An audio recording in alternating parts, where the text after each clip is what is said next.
ayan mga kababayan, ayon niya sa mga eksperto, malamya yung mga senador doon sa ginawa nilang hearing, unang hearing dyan sa Senado kung saan niya dumalo si PRRD. At ayon pa sa iba mga kababayan ay nagmustulang senador si PRRD. Tinatanong yung mga resource person. Pati si Bato nagmukhang uto-uto. Tinanong siya ng resource person na si PRRD. Sumagot naman si Bato. Nagmukha kang tuloy tanga.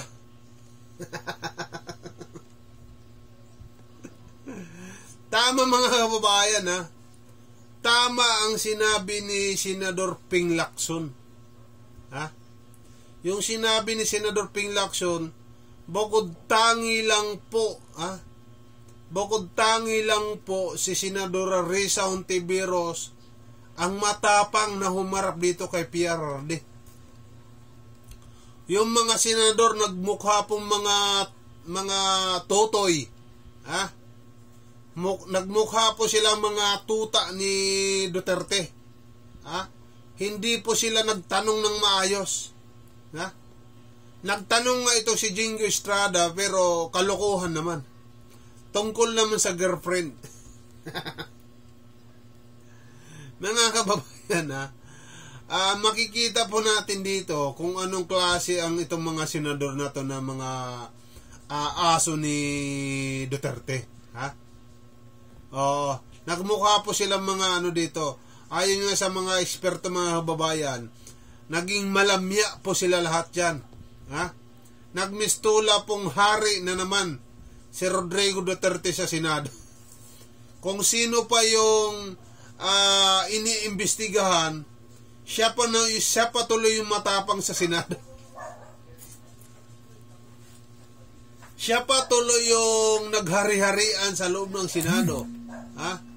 Mga kababayan, ganyan po itong si Rodrigo Duterte.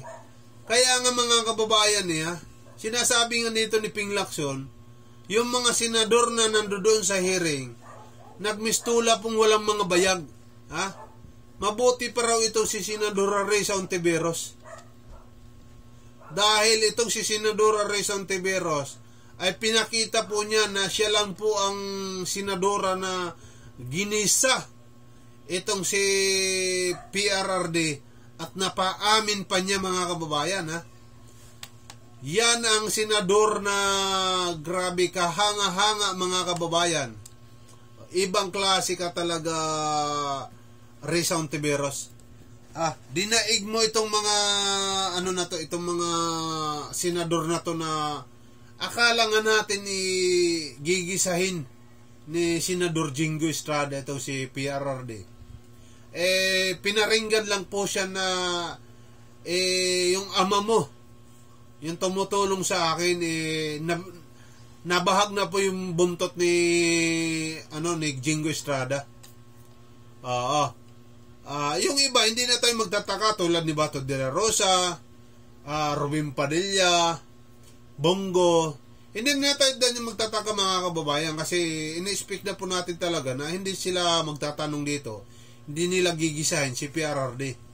Ang akala ng mga senador na ito mga kababayan, sumikat na sila dahil sa pinabayaan nila si Rodrigo Duterte. Hindi po. Nagmukha lang po kayong mga tanga dyan sa Senate dahil sa ginawa ni Rodrigo Duterte dyan sa inyo. Kung sino pa yung resource person, siya pa yung naghari sa Senado. Buong maghapon po siya nagdinaldal dyan sa Senado mga kababayan. At ito pa ang masama, ayaw pa umuwi. Diba? Sana po sa susunod na hearing maayos nyo na po yan. Kung kinakailangan ipabalikin nyo dyan sa Rodrigo Duterte at saka gisahin nyo na, sana mangyari na po yan. Dahil sa totoo lang mga kababayan, si Risa Hontiveros lang po yung matino dyan sa inyo nung unang hearing dyan, nung Lunes. Si Risa Hontiveros lang po talaga, promise po yan. Ayon mismo sa ating mga kababayan. Kaya nga naggagalaiti yung mga congressman dito, lalo na si Bini Abante at saka si Dan Fernandez, na kapag pumunta itong si Rodrigo Duterte doon sa Quadcom, automatic po yan, kulong po yan. Kulong po yan kasi hindi raw nila talaga papayagan na magmura siya ng magmura doon. Nagawin niyang impyerno yung Senado. Kaya gawin niya impyerno yung Congress. Hindi po raw talaga nila papayan. At yan naman talaga dapat mangyari, mga congressman. Kaya dapat i-contempt nyo po itong si PRRD. Dapat wag nyo po bigyan ng special treatment ito. Hindi na po ito presidente. Di ba? Hindi na po siya presidente. Tama po yung balita na dapat itulad ito si Rodrigo Duterte kay Saddam Hussein na pinahuli ng Amerika, hinatulan ng bitay. Di ba? Ganyan po dapat ang gawin nyo dito kay PRRD, mga kababayan. Sobra na po kasi yung kasamaan Di ba? Hindi na po mapipigil. Alam natin na maganda yung kanyang ginagawa. Tinatakot niya yung mga drug lord at saka mga ano. Pero sa tingin nyo ba natatakot sila? Hindi po sila natatakot. Alam nyo kung ano nangyayari dyan? Nagpapahinga lang sila. Iniisip lang nila, huwag na natin salubungin yan. Kasi mabibisto pa tayo. Ganun lang kasimple. Diba?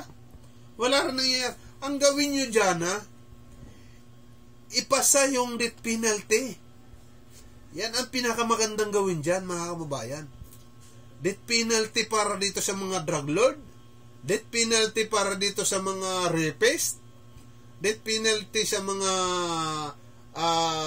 murder.